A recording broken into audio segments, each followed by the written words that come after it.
Money isn't just currency. It's the story of power. Welcome to Wealixon. There's a chapter of American history nobody teaches because the truth cuts too deep. Names we're taught to admire, Roosevelt, Astor, Forbes, Yale, Harvard, didn't build their fortunes on industry, or innovation, or democracy. They built them on opium. And not a little, not small-time smuggling, not a handful of shady merchants.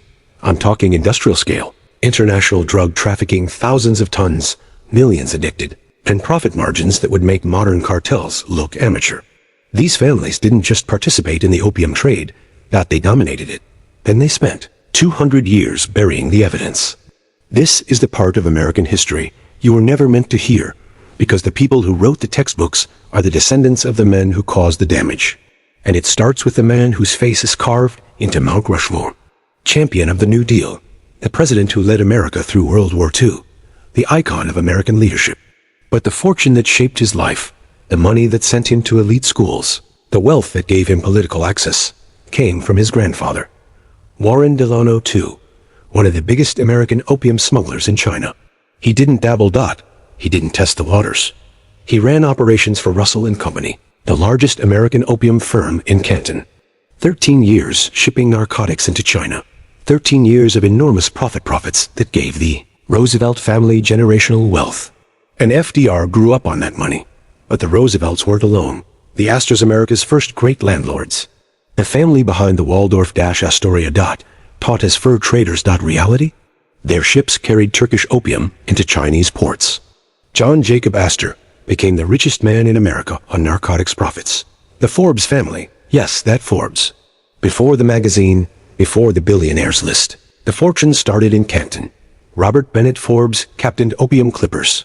John Murray Forbes invested the drug profits into railroads. Their wealth became American aristocracy. The Perkins family, Boston royalty. Hospitals, schools, charity. But the Perkins name was built on decades of opium trafficking into China. The Russell family, founders of Skull and Bones at Yale.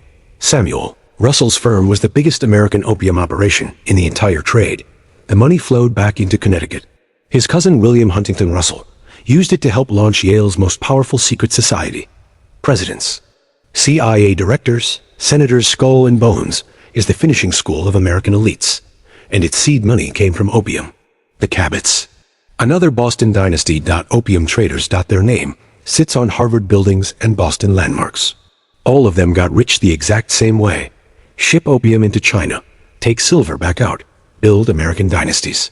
If this sounds exaggerated, here's the reality. By the 1830s, American firms controlled 10% of the entire opium trade flowing into China. Thousands of chests. Each chest 140 pounds. Year after year, tons of narcotics flooding a nation that had outlawed the product because it was destroying communities. The method was simple. American clipper ships sailed to British India, loaded opium, and anchored off the Chinese coast. They never docked. Plausible deniability. Chinese smugglers rowed out, took the opium, paid in silver. The American ships returned home rich, untouched by Chinese law. And while millions of Chinese lives were being destroyed, American families were building libraries, hospitals, and universities with the profits. FDR's family money? Opium. The Astor fortune? Opium. The Forbes dynasty? Opium. Skull and Bones? Opium. Harvard buildings? Opium donors. This wasn't foreign trade.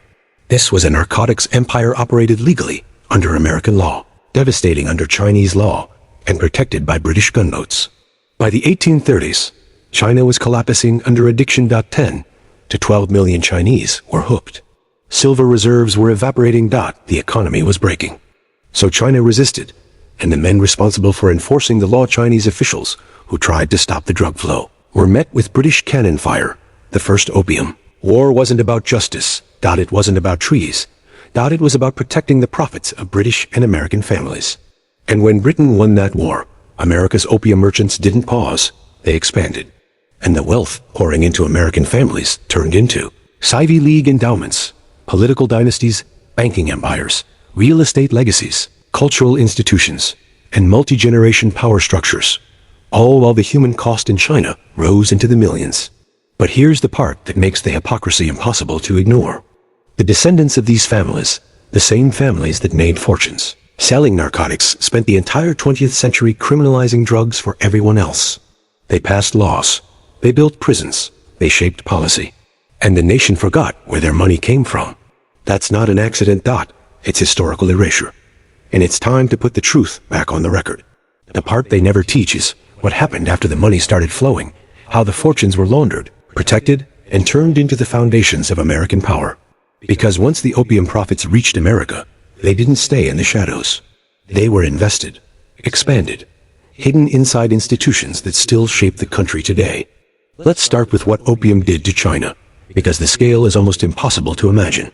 By the 1830s, China was collapsing under mass addiction.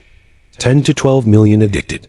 Workers unable to function. Families torn apart. Silver reserves draining into the hands of Western merchants. The economy weakening from the inside out. China tried to fight back.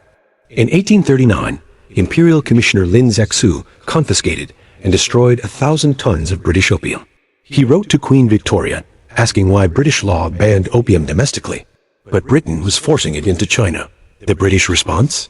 War. The First Opium War. 1839-1842. 2. British gunboats versus a weakened Chinese navy. Not a fair fight. China lost, and the treaty that followed reshaped the world. China was forced to pay Britain for the destroyed opium, forced to open new ports to foreign merchants, forced to cede Hong Kong, forced to accept rules written by foreign governments. And even though opium wasn't formally legalized, the ports were open. The smuggling routes were wide. American merchants stepped in immediately to fill the gaps. For families like the Delanos, the Russells, the Forbes, and the Astors, the profits exploded.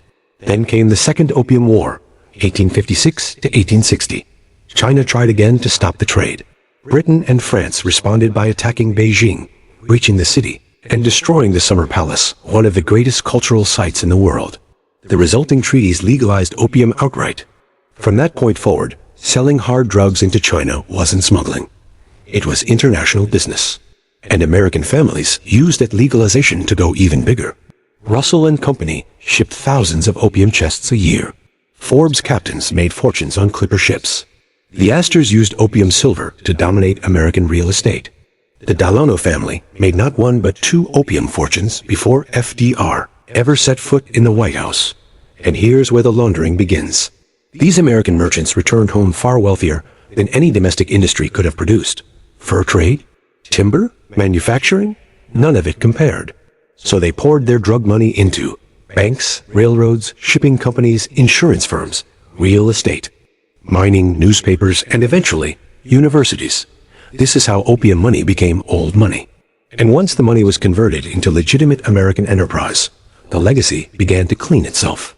Buildings were named after them, endowments established, libraries built, hospitals funded, universities expanded, Harvard, Yale, Columbia, all touched by fortunes built on the suffering of millions of Chinese families. Then the rewriting of history started. In the late 1800s and early 1900s, these families began sanitizing their own biographies. The Astors? Remembered as fur traders, not drug traffickers. The Delanos? Remembered as China traders, not opium smugglers. The Forbes family? Remembered for railroads, not narcotics. The Perkins? Remembered as Boston philanthropists, not international dealers. The Russells? Remembered for skull and bones, not the opium network that funded it. All cleaned, all blurred, all rewritten. And then, the ultimate irony.